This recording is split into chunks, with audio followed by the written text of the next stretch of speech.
আমন্ত্রণ ২১-এর রাতে। আমাদের আজকের বিষয় কি বলছে, কি করছে দিল্লি। আজকে আমাদের সঙ্গে উপস্থিত আছেন রাজনীতি বিশ্লেষক শরীফুজ্জামান শরীফ। আপনাকে স্বাগত জানাচ্ছি ২১-এর রাতে। আমাদের সঙ্গে আছেন সাংবাদিক এবং কলামিস্ট এম এ আজিজ। আপনাকেও স্বাগত জানাচ্ছি আজিজ ভাই। আমি শরীফ ভাইকে দিয়ে শুরু করতে চাই। কি বলছে, কি করছে দিল্লি? গত কয়েকদিন ধরে বিশেষ করে শেখ হাসিনার ভার্চুয়াল বক্তব্যের পরই সংবাদ সম্মেলন যেটি নিয়ে আলোচনা, বাংলাদেশের পক্ষ থেকে তীব্র আপত্তি জানানো হয়েছে এবং ভারতের পক্ষ থেকেও খুব একটি দায়সারা গোছের বক্তব্য আমরা দেখেছি। এবং আজকে আরেকটি বড় ঘটনা আমি উল্লেখ করতে চাই। প্রধানমন্ত্রী তারেক রহমানের সঙ্গে ভারতের হাই কমিশনার দীনেশ ত্রিবেদী তিনি বৈঠক করেছেন। সেখানে দুই দেশের মধ্যে বেশ কিছু ইস্যু নিয়ে আলোচনা হয়েছে এবং আমরা জানি যে গতকাল দীনেশ ত্রিবেদী একটি কথা বলেছেন যে দুই দেশের প্রধানমন্ত্রী একসঙ্গে বসলে অনেক বিষয়ের সমাধান হবে, সেই আশা করেছেন। এর আগে গতকাল পররাষ্ট্রমন্ত্রীর সঙ্গে রুদ্ধদ্বার বৈঠক করেছেন ভারতের হাই কমিশনার। হঠাৎ করে ভারতের এই উদ্যোগ বা তৎপরতার কারণটা কি আপনার মনে হচ্ছে? ধন্যবাদ আপনাকে, ধন্যবাদ সাথের আলোচক এবং দর্শক শ্রোতাদেরকে। ভারত আমাদের প্রতিবেশী একটা দেশ এবং বিশ্বের সামরিক আর্থিক দিক থেকে একটা পরাশক্তি হয়ে উঠছে। ভারতের সাথে আমাদের একটা ঐতিহাসিক সম্পর্ক আছে, বন্ধুত্বের সম্পর্ক। আবার ভারতের সাথে আমাদের অনেকগুলো জায়গায় বিরোধ আছে। ভারতের সাথে আমাদের সংকটটা কোথায়? প্রধানত বাংলাদেশের রাজনীতিতে ভারত হস্তক্ষেপ করে। প্রতিবেশী দেশ হওয়ার কারণে তার পছন্দ এবং অপছন্দ এটা এক্সিকিউট করতে গিয়ে কখনো কখনো সে দেশের মানুষের, বাংলাদেশের মানুষের স্বার্থের বিপক্ষে দাঁড়ায়। বিশেষ করে আওয়ামী লীগের সাথে তার একটা দুর্দান্ত সম্পর্ক আছে, যে সম্পর্কটা আওয়ামী লীগের দৃষ্টিতে বন্ধুত্বপূর্ণ, দেশের মানুষের দৃষ্টিতে এটা এক ধরনের নগ্ন হস্তক্ষেপ রাজনীতিতে এবং অন্যান্য জায়গায়। আমরা কি সম্পর্ক চাই না? আমরা অবশ্যই প্রতিবেশীদের সাথে সম্পর্ক চাই, কিন্তু সেটি হতে হবে আত্মমর্যাদা এবং ন্যায্যতার ভিত্তিতে। ভারত কখনো কখনো সেই জায়গাটা, আত্মমর্যাদা এবং ন্যায্যতার বিষয়টা সে স্বীকার করে না। সে মনে করে বড় ভাই যেহেতু প্রতিবেশী, প্রভাবশালী, সুতরাং এগুলোকে কেন্দ্র করে তার এক ধরনের হস্তক্ষেপ করার সুযোগ এখানে, অধিকার তার এখানে আছে। আবার কখনো কখনো ওই যে ইতিহাসের যে সম্পর্কটা, সেটাকে তারা এক ধরনের ব্ল্যাকমেল করে আমাদেরকে। আমাদের এখান থেকে যে অভিব্যক্তিগুলো, আমাদের এখানকার একটা বিরাট সংখ্যক মানুষের তাদের ওই যে সহযোগিতার যে বিষয়টা, সেটাকে সে ইস্যু করে, পুঁজি করে এক ধরনের রাজনৈতিক ব্ল্যাকমেল করে। এটা হলো একটা দিক। আবার আরেকটা দিক হলো ভারতের শাসকদেরকে কম বেশি সবাই তাদেরকে সন্তুষ্ট রাখার চেষ্টা করে। তারা জনগণকে যেভাবে বলে, ইন্টারনাল তাদের যে সংযোগ এবং রিলেশন, তার মধ্যে অনেকগুলো ব্যত্যয় দেখা যায়। এবং আমাদের শাসকদের এই দুর্বলতা ভারত বুঝতে পারে। বুঝতে পেরে সে এক ধরনের যে আচরণগুলো করে, সে যে সিদ্ধান্তগুলো নেয়, পদক্ষেপগুলো নেয়, সেগুলো অনেক সময় আমাদের জাতীয় স্বার্থবিরোধী হয়। আপনি রাজনীতিতে আওয়ামী লীগকে তারা কিভাবে টিকিয়ে রেখেছে এটা আমরা মোটামুটি সবাই জানি। সুজাতা সিংকে পাঠিয়ে দেওয়া, অথবা আপনি তাদের যে রাষ্ট্রপতি ছিলেন ভারতের প্রণব মুখার্জির, তার যে বই এবং তার যে তথ্যগুলো, এর ভেতর থেকে পরিষ্কার বোঝা যায় যে আওয়ামী লীগের প্রতি তাদের একটা বিশেষ সমর্থন, বিশেষ প্রণোদনা দেওয়ার চেষ্টা এগুলো আছে। কিন্তু এর বাইরের যে দলগুলো আছে, তাদের মধ্যে তারাও কেউ কেউ ভারতের সাথে কখনো বন্ধুত্ব সুলভ সম্পর্ক গড়ে তোলার নামে কখনো কখনো এমন কতগুলো অ্যাটিটিউড শো করে। তথ্যগুলো সবাই আমরা না পেলেও আমরা বুঝতে পারি যে এক ধরনের তোষামোদি আছে, এক ধরনের তোষামোদি আছে। শেখ হাসিনা ইস্যুতে ভারতের পক্ষ থেকে বলা হলো, বাংলাদেশ আপত্তি করল। ভারতের পক্ষ থেকে বলা হলো যে এটা একটা প্রাইভেট প্রতিষ্ঠান এই সংবাদ সম্মেলনটার অর্গানাইজ করেছে।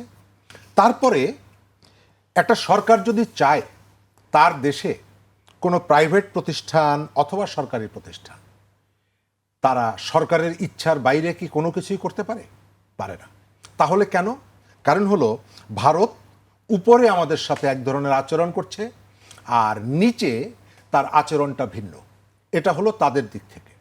সরকারের দিক থেকে সরকারের যে দৃঢ়তা আমরা দেখলাম, সোশ্যাল মিডিয়ায় যে স্টেটমেন্ট দেখলাম, এটা কূটনৈতিক ভাষাকেও অনেক জায়গায় অতিক্রম করে এক ধরনের জনগণের অভিমতের একটা প্রতিফলন ঘটেছে, এটা আমরা বলছি। কিন্তু এই স্টেটমেন্টটা আপনি যেদিন দিলেন তার পরের দিন যখন ডিজেল নিয়ে তার রাষ্ট্রদূতের সাথে আবার আপনি বৈঠক করেন এবং তার পরের দিন আবার পররাষ্ট্রমন্ত্রী যখন 1.5 ঘন্টা রুদ্ধদ্বার বৈঠক করে এবং তার পরের দিন আবার প্রধানমন্ত্রীর সাথে বৈঠক হয়, স্বাভাবিকভাবে আমার ধারণা যে এর ভেতর থেকে ভারতও একটা বার্তা পায় যে তুমি যতই শক্ত হও, ভাষা ব্যবহার করো, আমাকে তোমার দরকার। মানুষ আশা করেছিল যে ওই ঘটনার পর সরকার তাকে ডেকে তাদের কাছ থেকে ব্যাখ্যা চাইবে, কিন্তু আমরা দেখেছি একটা স্টেটমেন্ট এবং ইতিমধ্যেই কোনো কোনো জায়গায় আলোচনা আসছে যে এই স্টেটমেন্টটা পাবলিকের যে সেন্টিমেন্টকে ওন করে এই স্টেটমেন্টটা করা হয়েছে, কিন্তু এটি যথাযথ জায়গায় পৌঁছানো হয়নি। এটা এক ধরনের পলিটিক্স করা হয়েছে। এক।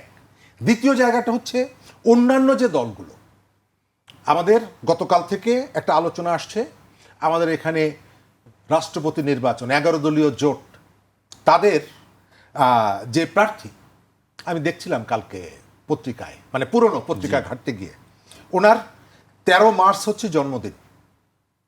গত 2-3 বছর আগে দেখলাম যে ওনাকে নরেন্দ্র মোদী ইমেইলে জন্মদিনের শুভেচ্ছা পাঠিয়েছিলেন, কর্নেল অলি আহমেদ ইমেইলে শুভেচ্ছা পাঠিয়েছিলেন। তার মানে হচ্ছে এটা কেউ জানে না, তাদের হয়তো যারা পাঠিয়েছেন তারা জানেন এবং যিনি রিসিভ করেছেন তিনি জানেন।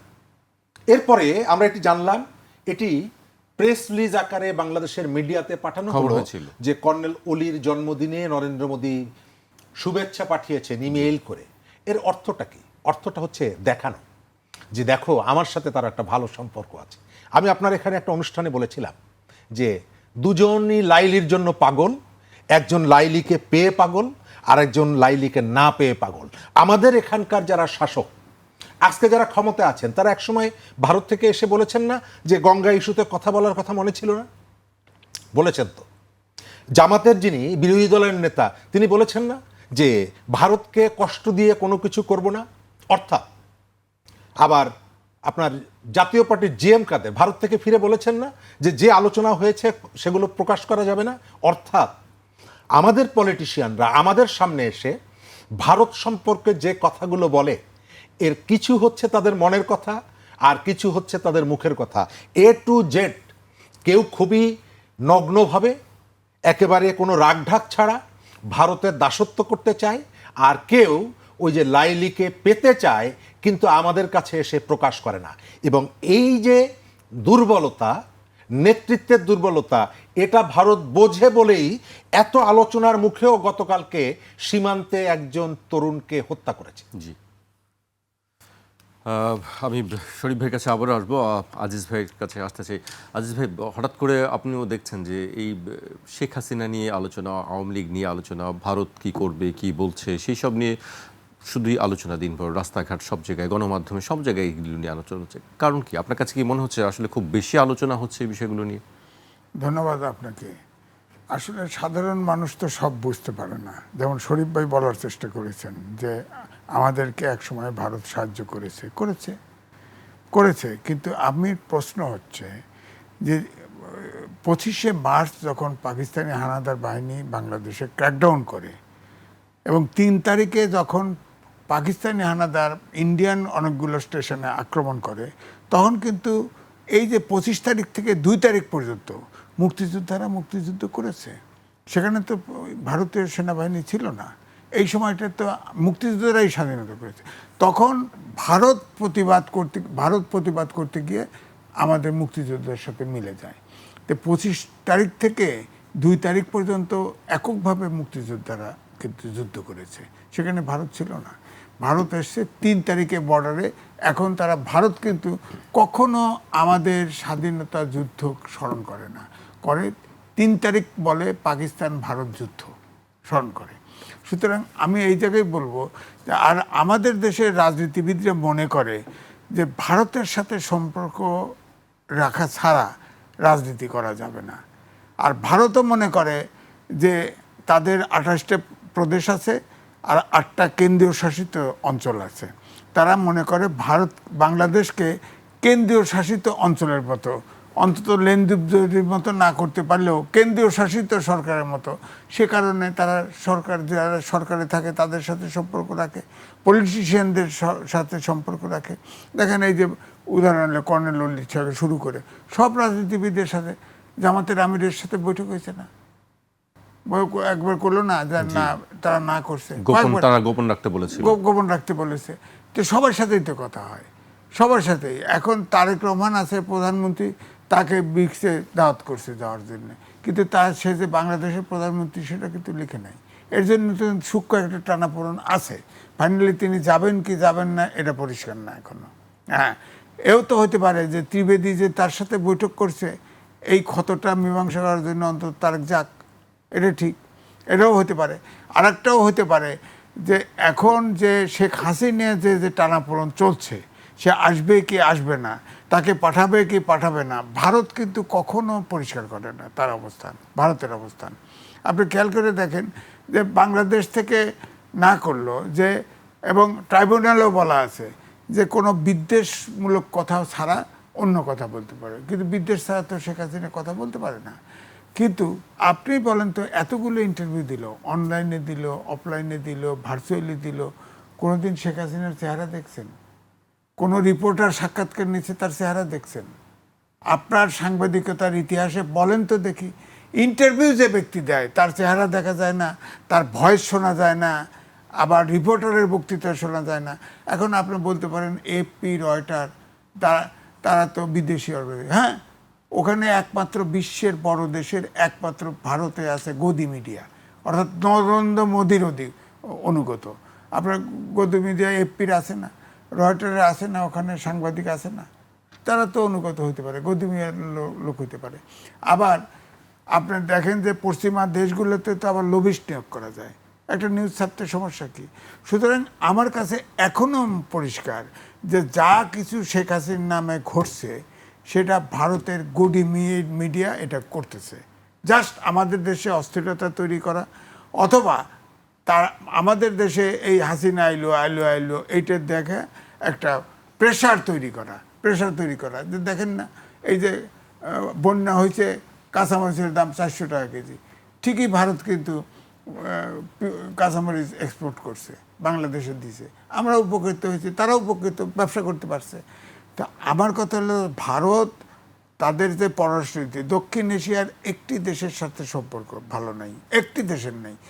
বাংলাদেশে 18 কোটি জনগোষ্ঠীর লোক, তারপরে ভৌগোলিকভাবে খুব স্ট্র্যাটেজিক জায়গায় বাংলাদেশকে বাদ দিয়ে ভারতেরও চলা সম্ভব না। এখন আবার নতুন করে আসছে চীনেরও দরকার, কারণ মালাক্কা প্রণালী দিয়ে তাদের চীন কিন্তু তেল নিয়ে যায়, ওটা যদি আমেরিকা বন্ধ করে দেয়, এই জন্য আপনাদের দেখেন অর্থনৈতিক করিডোর খোলার চেষ্টা করতেছে। এখন চীনের সাথে তো আমাদের বুঝ আছে, যদি তারা যদি দেখা যায় যে সত্যিই করিডোর করে দেয় তাহলে তো এটা দরকার আছে, অর্থনৈতিক করিডোর। কিন্তু যদি মালাক্কা প্রণালীর বিকল্প বানায় তাহলে তো আমাদের জন্য সমস্যা, এগুলো ভাবতে হবে। তো এই জন্য যে শেখ হাসিনার ব্যাপার আমার কাছে মনে হচ্ছে যে দেখেন তাদের এই যে পাসপোর্ট নাই, ভারতে অনেকগুলো আওয়ামী লীগের নেতা আছে, আপনার বাংলাভাষী মুসলমানদেরকে সব পুশিং করতেছে। আওয়ামী লীগের একটা নেতারে পুশিং করছে, তাদের পাসপোর্টও নাই, তারা অবৈধ। এখন তো বাংলাভাষী মুসলমানই বেশি, 2-1 হিন্দু আছে, আর তো সব অবৈধ। একটা পুশিং করছে, করে নাই। অর্থাৎ ভালো তার তার স্বার্থে খেলতেছে। তাদের পররাষ্ট্র নীতি যেটা, এটা আমার কাছে মনে হয় এটা রিভাইজ করা উচিত। কারণ একটি দেশের সাথে সম্পর্ক থাকবে না কেন? আপনি দেখেন নেপালে গেছি, কাঠমান্ডুতে গেছি, আমার কাছে মনেই হয় না যে এটা আলাদা একটা দেশ। সেই দেশ এখন সম্পর্ক নেই, চেঞ্জ হয়ে গেছে। মালদ্বীপে নাই, দক্ষিণ এশিয়ার একটা দেশের সাথে সম্পর্ক নেই। তবে শেখ হাসিনা দেখেন যদি আসতে দেয়, তাহলে এখন যে আপনার প্রত্যর্পণ চুক্তি আছে আমাদের সাথে, এবং আমাদের দেশ থেকে 3বার ফর্মালি চাইছে, শেখ হাসিনাকে ফেরত চাইছে, এখন তাকে সরকারের মাধ্যমেই আসতে হবে। অর্থাৎ ভারত বাংলাদেশ সরকার পর্যায়ে আলোচনা করা ছাড়া তার আসা কঠিন, কারণ তার পাসপোর্ট নাই। আসতে চাইলে তাকে ট্রাভেল পাসপোর্ট লাগবে। এখন ধরেন জোর করে আসলে সে গ্রেপ্তার হবে। এখন গ্রেপ্তার হওয়ার পরে বাংলাদেশের পলিটিক্স জানি না, তাকে নিশ্চয়ই ট্রাইব্যুনাল হাজির করবে। ট্রাইব্যুনাল তো তার তো একটা আপিল করার সুযোগ, সেটার সময় পার হয়ে গেছে। তো এখন যদি আপিল করতে, কিন্তু তারপরে বিশ্ব তো বলবে যে তাকে সুপ্রিম কোর্টে আপিল করার সুযোগ দেয় নাই। হয়তো দিতে পারে, সরকার দিতে পারে, নাও দিতে পারে। সুতরাং এটা জটিল প্রক্রিয়া। তবে ভারত খোলসা করে, আমরা অনুপ চেটিয়াকে দিছি না এই প্রত্যর্পণ চুক্তির বিরুদ্ধে, আবার জেএমপির অনেক লিডার ওখানে অ্যাক্টিভিটি চালাতো, তাদেরকে ফেরত আনছি। তো এটার তো মীমাংসা। তবে শেখ হাসিনা ভারতে থাকা পর্যন্ত ভারতের সাথে এই টানাপোড়েন আমাদের যাবে না।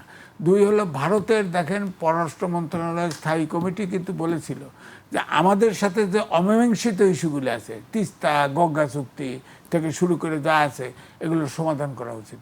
দি হিন্দু তার আগে লিখেছিল সমাধান করা উচিত।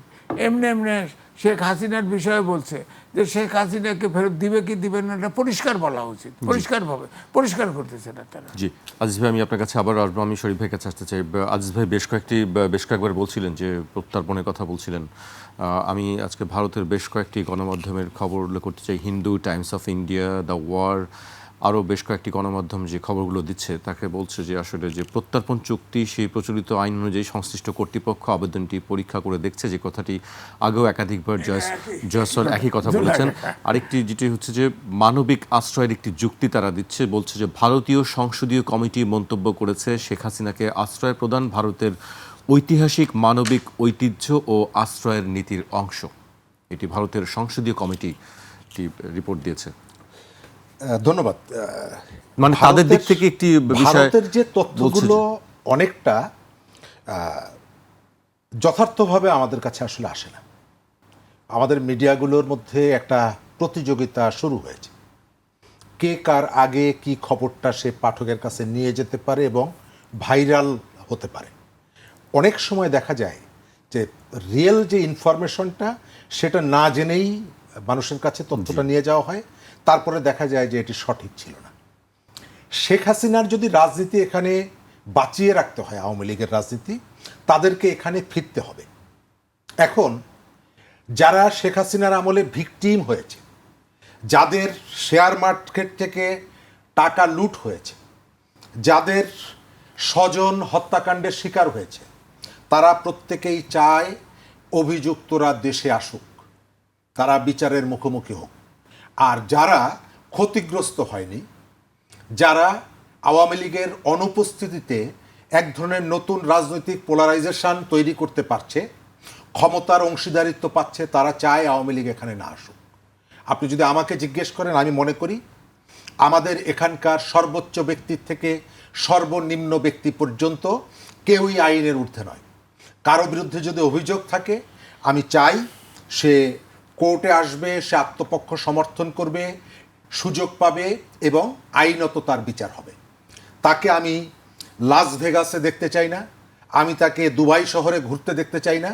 আমি চাই তাকে নাজিমউদ্দিন রোডে অথবা ওই যে পুরন ঢাকার কোর্ট কাছারিতে এসে সেখানে আত্মসমর্পণ করবে, অন্যের কাঁধের উপরে ভর করে খোঁড়াতে খোঁড়াতে গিয়েও হয়তো যদি হয় যাবে, কিন্তু তারা এসে আত্মসমর্পণ করবে, তাদেরকে বিচারের মুখোমুখি করা হবে।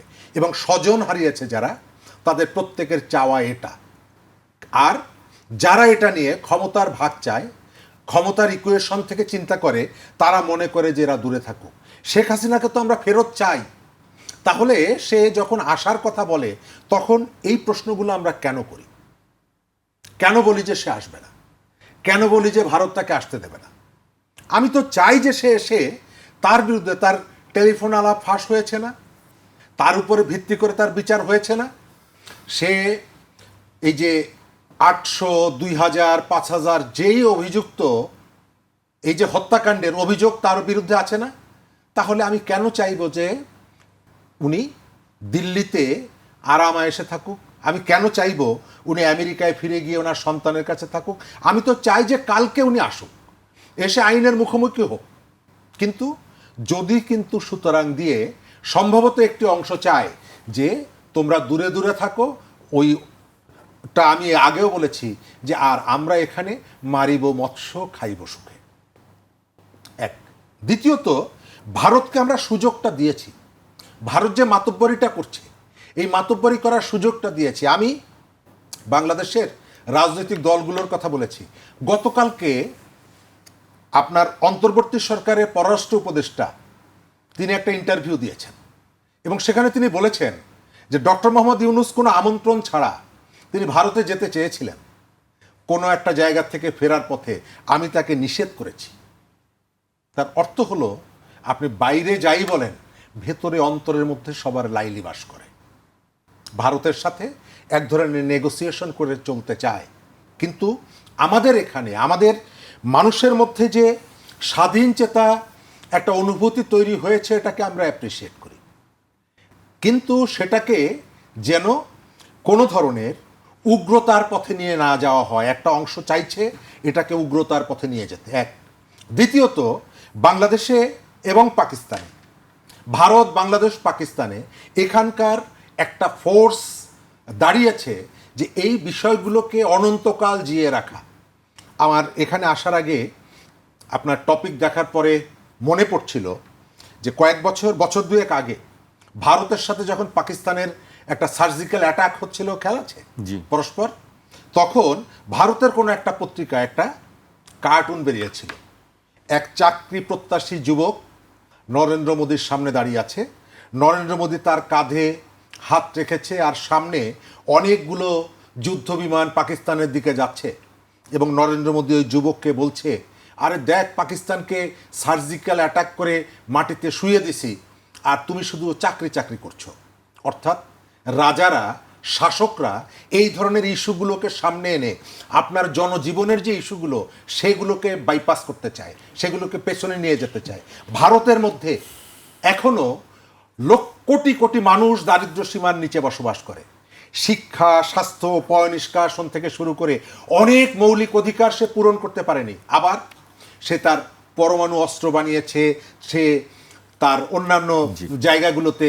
কিন্তু ভারত সবসময় চায় এই ধরনের একটা টেনশন ক্রিয়েট করে রাখতে। এবং আপনি খেয়াল করবেন, ভারতের যখনই নির্বাচন আসে, জাতীয় নির্বাচন, তার কিছুদিন আগে সে পাকিস্তানের সঙ্গে একটা ওয়ার গেমের মধ্যে জড়িয়ে পড়ে। এগুলো সব পলিটিক্স। এবং এগুলো যদি করা যায় তাহলে আপনার এখানে বিদ্যুৎ নিয়ে কথা বলার আর কোনো সুযোগ থাকে না। আপনার এখানে জনজীবনের যে ইস্যুগুলো, চাকরি, এই সরকার তো বলেছিল যে আমি 1 কোটি লোক চাকরি দিব, বলেছিল না? 6 মাস প্রায় পেরিয়ে গেছে। এটা নিয়ে কি আমরা কথা বলার সুযোগ পাচ্ছি না। অন্য যে সংকটগুলো আছে, সুযোগ পাচ্ছি না। সুতরাং আমাদের এগুলো নিয়ে আমাদের কথা বলতে হবে।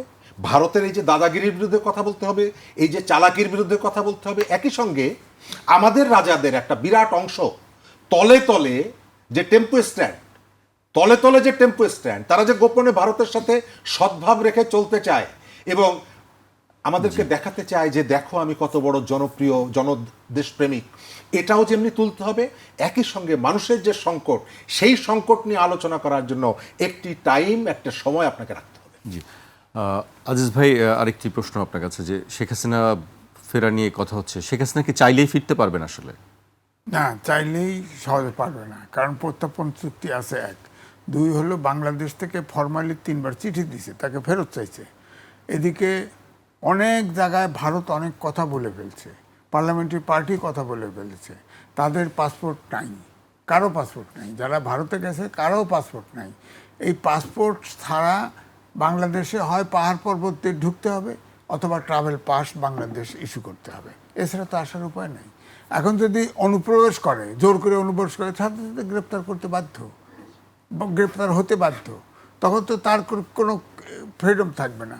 ট্রাভেল পাস বৈধভাবে যদি আসে তাহলে কিন্তু তিনি আইনের মুখোমুখি হতে পারবে, কিন্তু তিনি যদি অবৈধভাবে ঢুকতে চায় তাহলে তার জন্য বিপদ, আরও বিপদ হবে। তার আসার ক্ষেত্রে দুটি দেশের সিদ্ধান্তের বিষয়টি এখন তাই সেই পর্যায়ে আছে। ভারত তো আলোচনা ছাড়া আপনার গায়ে পড়ে তো ট্রাভেল পাস দিবে না, কিভাবে দিবে? শেখ হাসিনার তো পাসপোর্ট নাই, আনতে হয়, তাকে তো দরখাস্ত করতে হবে, আমি আসবো, আমাকে ট্রাভেল পাস দাও, আমাকে আসার অনুমতি দাও। ট্রাভেল পাস লাগবে না, যে আসতে চায় তারই তো ট্রাভেল পাস লাগবে। আর না হলে অন্যায়ভাবে একটা দেশে যদি ঢোকে, সীমানা পার দেয়, তো গ্রেপ্তার হবে না? গ্রেপ্তার প্রত্যেকের ক্ষেত্রে তাই হবে।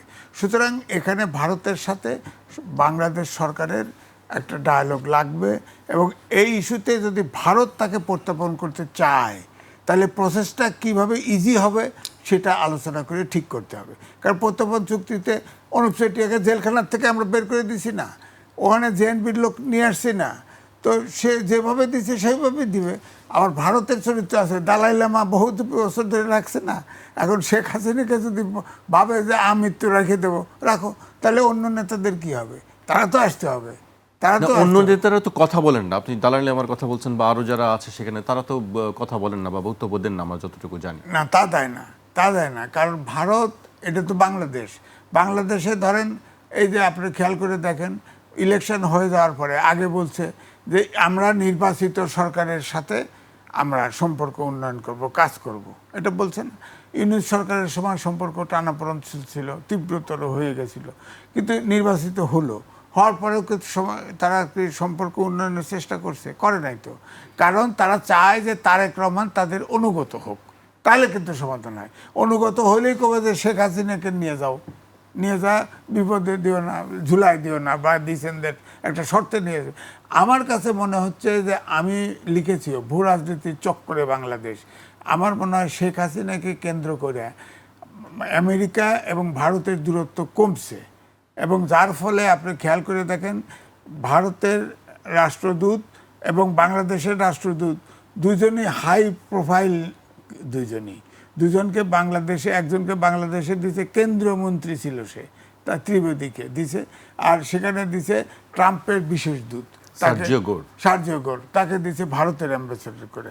এবং এই দুইজন দেখেন, ঠিকই যখন সার্জিও গোর বাংলাদেশে আসছিল, ত্রিবেদীর সাথে একান্ত সাক্ষাৎকার করছে না, তাতে জামাতের নেতা উষ্মা প্রকাশ করছে না, আলাদা।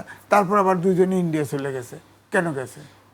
সুতরাং এই জন্যই বলছি যে কি খেলা হচ্ছে এটা বাইরে, ডিপ্লোমেটে যা বলবে সেটার উল্টোটা করবে, আমাদের বোঝা তো কঠিন। আমাদের মূল কথা হচ্ছে শেখ হাসিনা ভারতে আছে, সে এইভাবে আমাদের ঝামেলা তৈরি না করে সে আসুক, আইনের মুখোমুখি হোক, আইনে যা হয় তাই হবে। রাজনীতি করলে তো আপনি খেয়াল করে দেখেন, শেখ হাসিনা যত গড়ছে তত বর্ষে না। আপনি দেখেন 15ই আগস্টের পরে তিনি কিন্তু চলে গেছেন, পুরো ফ্যামিলি নিহত হয়েছে, সে চলে গেছে জার্মানি, জার্মান থেকে ভারতে এসে দীর্ঘদিন ভারতে ছিল। 1/11 সময় খালেদা যে ঠিকই রয়েছে, উনি কিন্তু চলে গেছে, চলে যাওয়ার ফেরত হয়েছে। আবার দেখেন 24-এ তিনি ঠিকই চলে গেছেন, অর্থাৎ তিনি ভয় পান, তার জীবনের মায়া অনেক বেশি আমার কাছে মনে হয়। সুতরাং এই জন্য রিস্ক নিচ্ছে না, তাদের দাদারা নরেন্দ্র মোদী যা করে দেয় তার উপরে ছেড়ে দিছে, আমার কাছে মনে হয় এরকম। জি, আমাকে একটা বিরতিতে যেতে হচ্ছে, বিরতির পর আবারও ফিরছি আলোচনায়। একটা বিরতি নিচ্ছি, ফিরছি এখনই।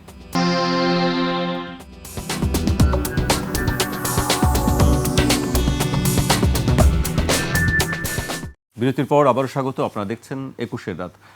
আমাদের সঙ্গে আছেন রাজনীতি বিশ্লেষক শরীফুজ্জামান শরীফ এবং সাংবাদিক ও কলামিস্ট এম এ আজিজ। আমি শরীফ ভাইকে দিয়ে শুরু করতে চাই এই পর্যায়ে। এবার একটু হেফাজতে ইসলামের সঙ্গে প্রধানমন্ত্রীর বৈঠক হয়েছে, আমরা দেখেছি, সেখানে 9টি দাবি জানিয়েছে হেফাজতে ইসলাম। আমি একটু উল্লেখ করতে চাই সে বিষয়গুলো। বাংলাদেশে ইসলাম ধর্মের অবমাননা রোধে সর্বোচ্চ শাস্তির বিধান রেখে সংসদে আইন পাশ, কোরআন সুন্নাহর সঙ্গে সাংঘর্ষিক কোনো আইন পাশ না করা এবং শাপলা চত্বর থেকে শুরু করে মোদি বিরোধী আন্দোলন ও 24শে জুলাই আগস্টের হত্যাকাণ্ডের বিচারসহ বিএনপি সরকারের কাছে 9 দফা দাবি জেনেছে হেফাজতে ইসলাম বাংলাদেশ। সে সঙ্গে রাষ্ট্র পরিচালনার বিভিন্ন ক্ষেত্রে ইসলামী পণ্ডিতদের অংশগ্রহণের সুযোগ করে দেওয়ার আহ্বান জানিয়েছেন তারা। আমি একটি বক্তব্য উল্লেখ করতে চাই, হেফাজতে ইসলামের নেতা আজিজুল হক ইসলামাবাদী, তিনি বলেছেন যে ওনারা আলেমদের নিয়ে জোট করেছেন, ইলেকশন করেছেন, কিন্তু সরকারের মন্ত্রিপরিষদ বা অন্য কোনো গুরুত্বপূর্ণ পদে আলেমদের রাখা হয় নাই। আমরা মনে করি মুসলিম সংখ্যাগরিষ্ঠ বাংলাদেশের সরকার পরিচালনায় আলেমদের অংশগ্রহণ অত্যন্ত জরুরি। শরীফ ভাই, হেফাজত ইসলাম নিয়ে আমরা রাজনীতিতে এর আগেও অনেক আলোচনা হয়েছে এবং সবাই তাদের কাছেই যায়, তাদের দোয়া নিতে চায় বলা হয়। ধন্যবাদ। তার আগের একটু আজিজ ভাইয়ের একটা বক্তব্যের সাথে একটু বিষয় জাস্ট যোগ করি। আচ্ছা, কিছুদিন আগে রামিসা তার ধর্ষণ এবং হত্যা সাথে যিনি অভিযুক্ত, তাকে নারায়ণগঞ্জ থেকে গ্রেপ্তার করা হয়েছিল না? সম্ভবত নারায়ণগঞ্জ থেকে। তো তাকে কি বলা হয়েছে যে তুমি বাস ভাড়া দিয়ে আমাদের এখানে আসো? তো বলা হয়নি। এখান থেকে পুলিশ গেছে, তাকে ধরে নিয়ে এসেছে। তাহলে শেখ হাসিনা যখন আসবে তখন আপনি এতগুলো প্রশ্ন কেন করেন? তার বিরুদ্ধে তো হত্যা ফাঁসির আসামি তিনি। তার অর্থ হলো যে এর সাথে পলিটিক্স আছে। আপনি দেশের মধ্যে অথবা দেশের বাইরে কাউকে তো, আপনি তো বেনজির আহমেদকে বলছেন না যে তুমি আসো, আসার পরে তারপরে তুমি এখানে ঢুকতে দিব কি দিব না ইত্যাদি ইত্যাদি বিবেচনা করবো। কারণ কি? কারণ তার সাথে রাজনৈতিক লাভালাভের বিষয়টা একটু কম জড়িত। আপনি বলছেন যে আমি ইন্টারপোল থেকে ধরে নিয়ে আসবো। শেখ হাসিনাকে ইন্টারপোল দিয়ে ধরে নিয়ে আসেন, আপনার যে কানেকশন আছে ধরে নিয়ে আসেন। আপনি সে ফেরার কথা বললে আপনি কেন বলছেন যে তার পাসপোর্ট, তার অন্যান্য জিনিসগুলো, তার মানে হচ্ছে এর মধ্যে একটা কিন্তু আছে। সেই কারণে আপনি বেনজির আহমেদ একই অপরাধ অভিযুক্ত, তার বিরুদ্ধে এই ধরনের মানবতা বিরোধী অভিযোগ আছে। সে পালিয়ে যেতে চায়, আপনি তো বলেন না যে না তুই পালিয়ে যা, বরং আপনি চেষ্টা করেন, আপনি টাইম লাইন বেঁধে দিচ্ছেন, এত সময়ের মধ্যে তোমাকে ধরে নিয়ে আসবো, আমি ওখানে লবিস্ট ফার্ম নিয়োগ করেছি। কিন্তু হাসিনা যখন আসতে চায় তখন এই প্রশ্নগুলো কেন আমরা উঠি? কারণ হচ্ছে দুইটার জায়গায় পলিটিক্যাল ইম্প্যাক্টটা দুই ধরনের। হেফাজতে ইসলাম, এটা শুরুটা হয়েছিল ইসলামের কতগুলো বিধিবিধান রাষ্ট্রীয় পর্যায়ে অনুসরণ করবে একটা ধর্মীয় আধ্যাত্মিক প্রতিষ্ঠান হিসাবে। কিন্তু সময় যত গেছে তারা রাজনীতিতে অংশগ্রহণ করেছে এবং প্রভাব বিস্তার করার চেষ্টা করেছে।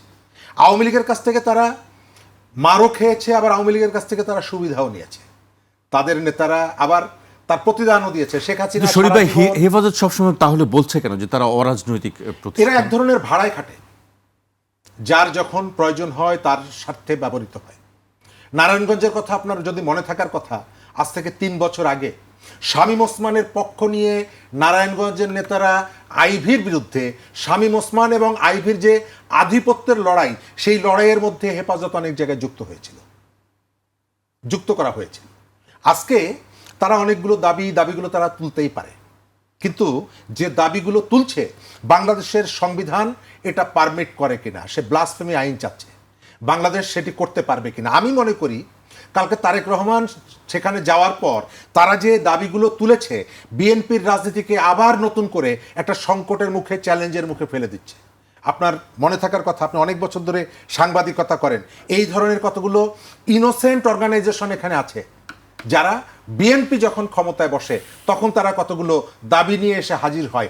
আমি আমার গত 30-35 বছরে আমি দেখেছি যখনই বিএনপি আসে তখন কাদিয়ানীদের অমুসলিম ঘোষণা করতে হবে, এই দাবিটা মাঠে আনে। আওয়ামী লীগ থাকার সময় এই দাবিটা কখনোই মাঠে, 9 দাবির মধ্যে কিন্তু এই দাবি এটাও আছে, এবং এটা নিয়ে তারা কতগুলো অ্যাক্টিভিটির দিকে যাচ্ছে। তার অর্থ হলো যে এখানকার কেউ না কেউ বিএনপির উপর একটা চাপ রাখার জন্য মাঝে মধ্যে কতগুলো ইস্যু সামনে নিয়ে আসে। এই যে দাবিটা, গত 15 বছরে আপনি এই দাবির কথা কোথাও শুনেছেন যে কাদিয়ানী ইস্যুতে? না। কিন্তু যখনই বিএনপি ক্ষমতায় আসছে তখনই এই ইস্যুটাকে মাঠে নিয়ে আসা হয়েছে। এর আগে বেগম খালেদা জিয়া 91 থেকে 96 পর্যন্ত এই ইস্যুতে আমি অনেক সহিংস ঘটনা দেখেছি। 2001-এ যখন বিএনপি এলো আবার ওই কাদিয়ানী ইস্যুটা চলে এলো এবং অসংখ্য সহিংস ঘটনা এখানে দেখেছি। আপনাকে মনে করিয়ে দিই, আমাদের এই উপমহাদেশে কাদিয়ানী ইস্যুতে সহিংসতা, যে সহিংসতার জন্য জামাতের প্রতিষ্ঠাতা মওদুদির ফাঁসি হয়েছিল, তাই তো, পাকিস্তান ব্রিটিশ পিরিয়ডে। সুতরাং এই ইস্যুগুলো কারা নিয়ে আসে, তার পেছনে একটা অসৎ উদ্দেশ্য আছে, একটা রাজনৈতিক উদ্দেশ্য আছে। শেখ হাসিনাকে এরা, এবং শেখ হাসিনার পতনের আগে আগে এই নেতারা গিয়ে আসাদুজ্জামান খান কামালের সাথে বৈঠক করেছে না? বাংলাদেশে 5 আগস্টের পরে আপনি অনেককে আওয়ামী দোসর ট্যাগ দিয়ে তাদেরকে মেরেছেন, পিটিয়েছেন, তাদেরকে বাড়ি ছাড়া করেছেন। কিন্তু এই যে নেতারা, তারা আত্মপক্ষ সমর্থন করে বলুক যে তাদের ভেতরে যারা আসাদুজ্জামান খান কামালের সাথে যে রক্তাক্ত রাস্তার উপরে পা রেখে যারা বৈঠক করেছিল, সরকারকে সহযোগিতার আশ্বাস দিয়েছিল, তাদের বিরুদ্ধে তারা কোনো ব্যবস্থা নিয়েছে? কোনো ব্যবস্থা নেয়নি। আজকে তারা তো উপাধিও যে issue-গুলো- দেওয়া হয়েছিল আমি তো সেটা বললাম, কমে কমে জননী। জননী শেখ হাসিনা সারা জীবনে পেতেন না, এরা দিয়েছে। এবং আজকে যাই বলেন না কেন, আমি যেটুকু ধারণা করছি বিএনপি এখানে একটা ভুল রাজনীতি করছে। সে জামাত এবং জামাত অনুসারী যে ধর্মীয় দলগুলো আছে তার কাউন্টার হিসাবে, প্যারালাল হিসাবে এই ফোর্সটাকে মানে বিল্ড আপ করতে চায়, ডেভেলপ করতে চায়, এই ধরনের একটা প্ল্যাটফর্ম তৈরি করতে চায়। এটা তার একটা রাজনৈতিক কর্মসূচি বিএনপির। কিন্তু এটা যদি করতে যান, আপনার এই খেলাগুলোতে একসময় যদি আপনার বলটা হাতছাড়া হয়ে যায় তাহলে বিস্ফোরিত হতে পারে। এই জায়গাটায় বিএনপিকে খুব ধৈর্য ধরে, খুব ঠান্ডা মাথায় এটিকে ডিল করতে হবে। বাংলাদেশের ভবিষ্যৎ পলিটিক্সে বিএনপির জন্য অনেক রকমের চ্যালেঞ্জ আছে। আমরা গত কয়েকদিন ধরে অনেক ইস্যুতে কথা শুনছি। আপনি চীনের করিডোর ইস্যু নিয়ে কোনো আলোচনা শুনছেন? আলোচনা শুনছেন না। কারণ কি? কারণ হচ্ছে এটি এই সরকারের জন্য খুবই চ্যালেঞ্জের একটা জায়গা। আমি যেটা মনে করি, আজিজ ভাই একমত হবে কিনা আমি জানি না, নির্বাচিত হওয়ার স্বল্প সময়ের মধ্যে তারেক রহমানকে, প্রধানমন্ত্রীকে চায়নায় নিয়ে গিয়ে কতগুলো প্রতিশ্রুতির দেওয়ার কাজ যারা করেছে, তারা জিও পলিটিক্সের এই যে দ্বন্দ্ব, এটি তারা বিবেচনায় রাখেনি এবং অনেকটা তড়িঘড়ি করে এই কাজটি করা হয়েছে।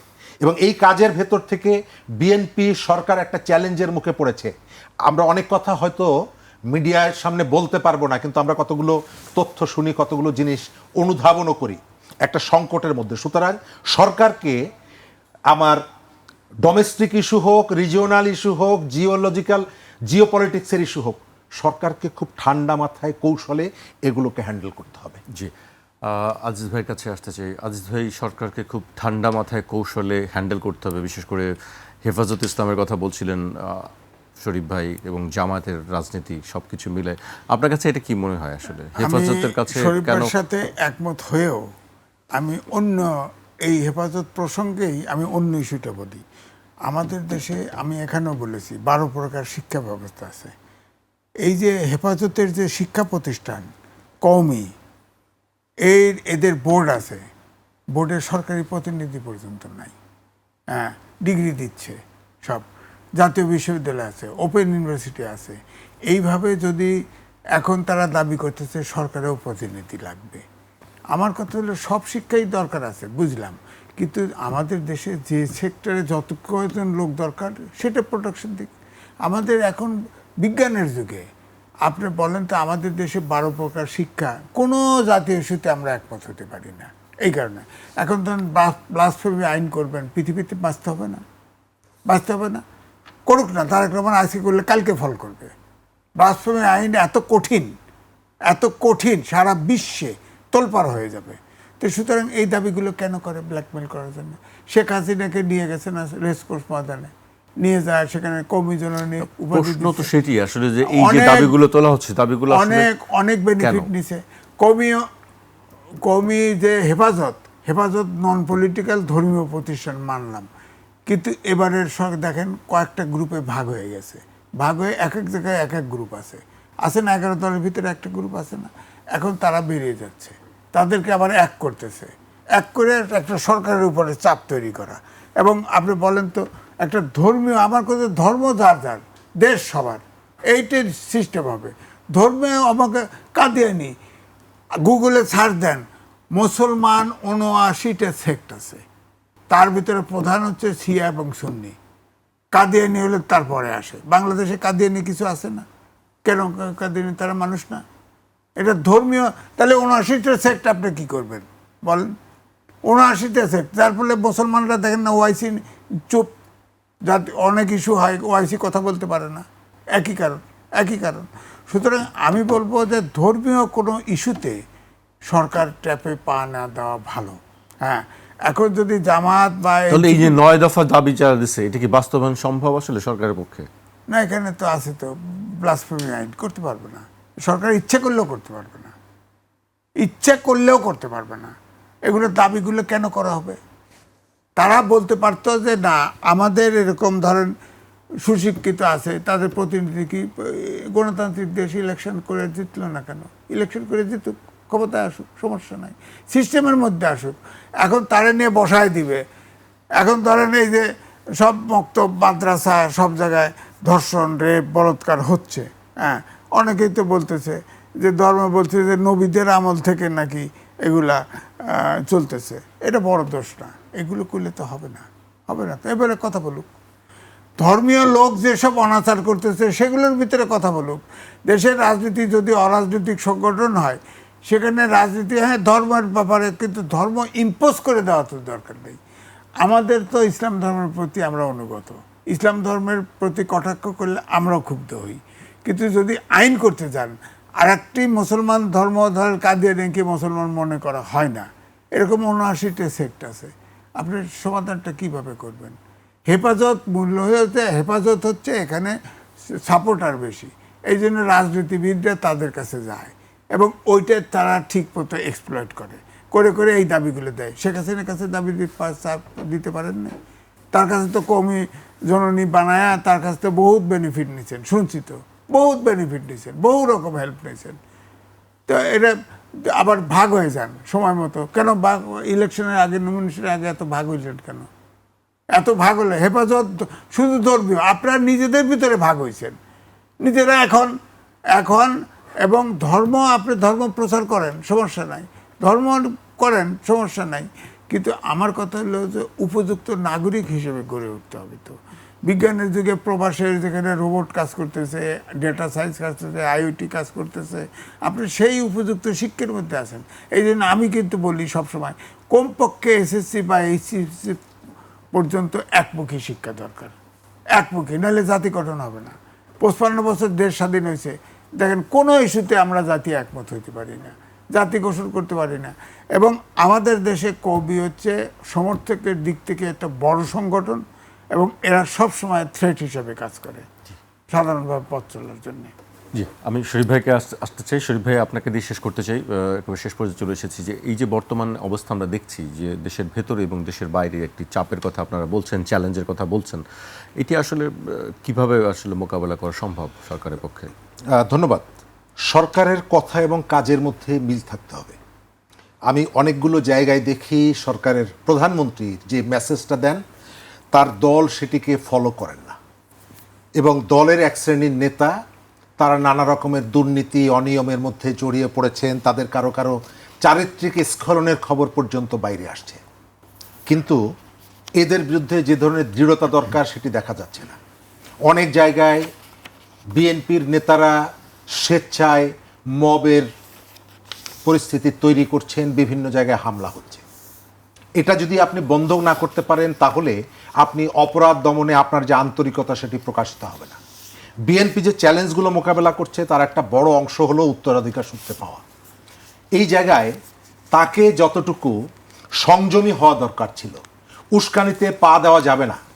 আমাদের ইকোনমিকে এটাকে আবার একটু পুনর্গঠনের জন্য যে ধরনের পদক্ষেপগুলো দরকার ছিল সেগুলোর অনুপস্থিতি দেখতে পাচ্ছি, এবং কখনো কখনো তারা তাদের যুক্তি বক্তব্য তার থেকে কঠোরতা শক্তি প্রদর্শন করার একটা প্রবণতা আছে।